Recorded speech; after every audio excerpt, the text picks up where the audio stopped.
Good afternoon, ladies and gentlemen. Thank you very, very much for inviting us here today. It's been an absolute pleasure to be at COP24 this year.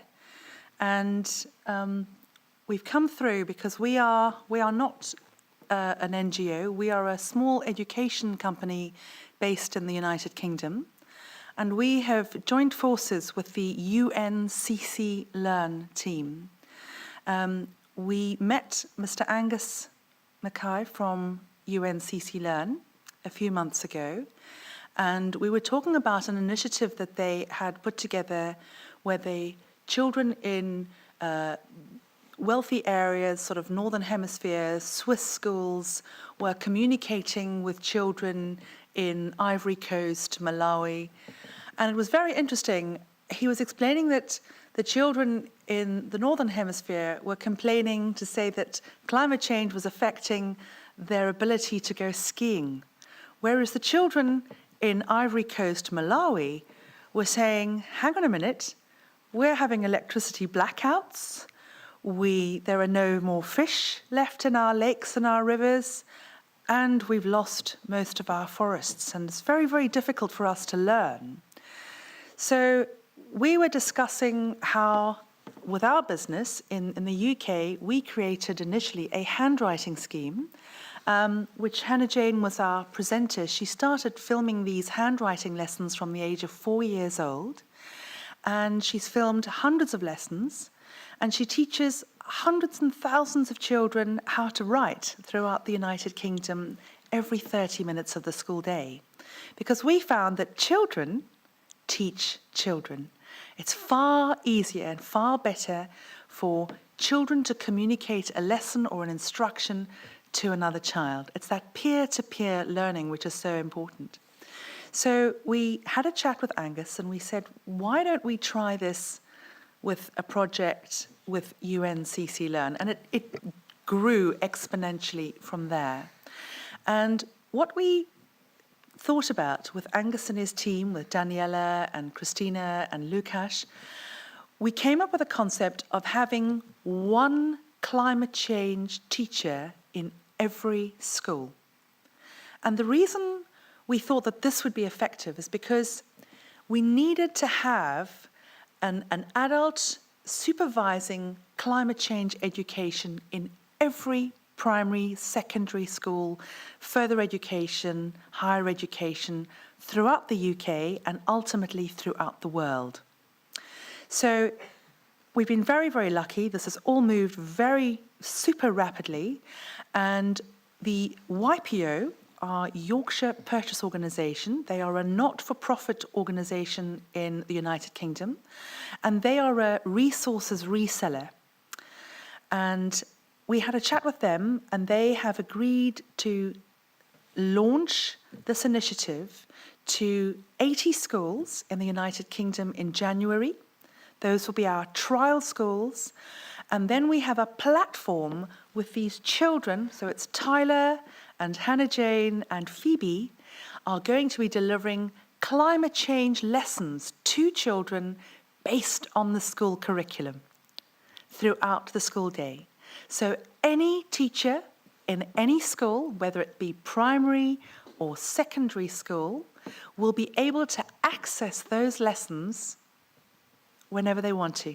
So they can deliver lessons in STEM subjects, maths, biology, English, history, reading, writing, absolutely anything, geography, to teach children about climate change. So, for example, I'll just give you something off the top of my head.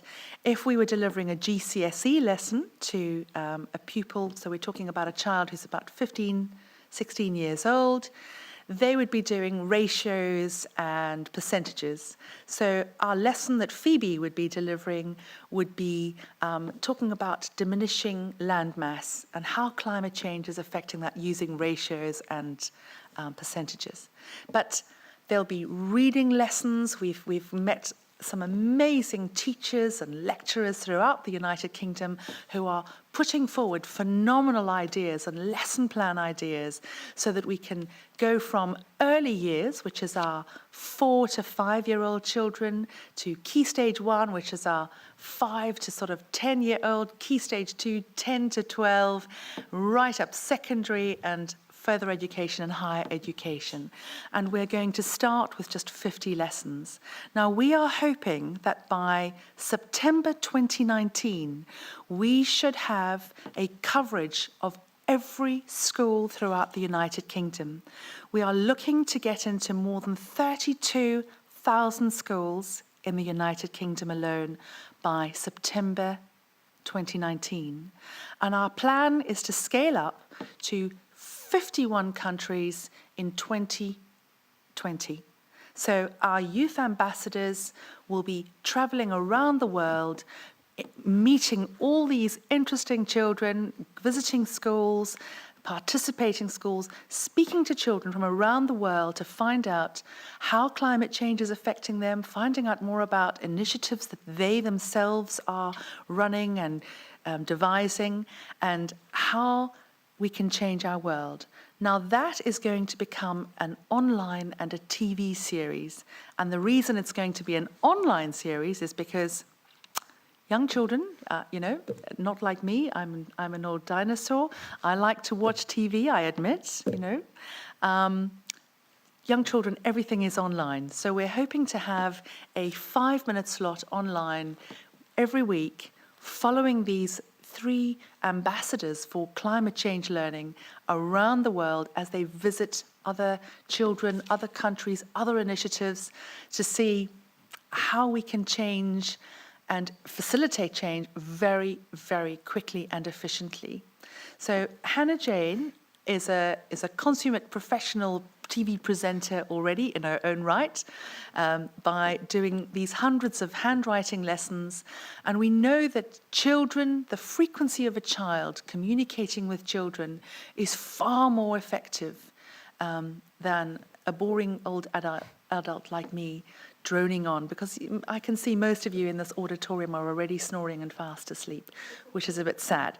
But so, Hannah Jane, how do you feel about being a UN Youth Ambassador for Climate Change Learning? Well, it's really a privilege. I think it's really amazing. Yeah. And I'm also really happy with my teachers letting me have the week here and actually being able to meet all these people and help save the world. Yeah, save the planet. World. So Hannah Jane's head teacher was very kind and allowed her to take a few days off school. So she wrote her a handwritten letter and said, please, I want to go to the COP24. And her head teacher said, what is that?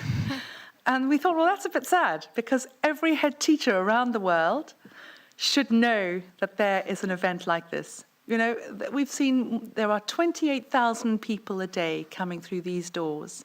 And yesterday was really interesting, wasn't it? We went to the Britain stand and we just sat there. We couldn't believe they were talking about heating and cooling systems that are going to hugely affect our world and the energy consumption. And we'd never heard about it, had we? We sat there and we just said, why are we coming here to learn about this? So really, it's about education. It's about spreading our message. We know that every school, on average, should have about 100 children. Every school is a tribe. So we know that there are 100 children. There are, on average, 200 parents, possibly with some step-parents here and there, grandparents, aunts and uncles, friends, cousins. That's a tribe of almost 2,000 people per school. And we know that if we deliver these lessons and we communicate them clearly with children, communicating to children with really interesting lesson plans. We're not talking about boring lessons with somebody standing in front going, right, now this is what you're going to do. Children teaching children, children engaging with children, children giving children concepts and ideas, and just introducing them very, very easily to climate change learning and all that is out there, because there's a huge amount of information online, but just packaging it for children so that they can go and spread that message to their families, their friends, their loved ones. Because we have to, it's okay. We also can't exactly say that children have to sort this out. It's not a child's problem, Adults is as it? well. Who? It's adults as well. It's not just adults, not just children. Everyone needs to do this. Everybody. But I think it will mostly be affected and helped when in my generation. But we can still help it further, even some more, with adults and the whole world helping. Getting involved. Yes, getting involved.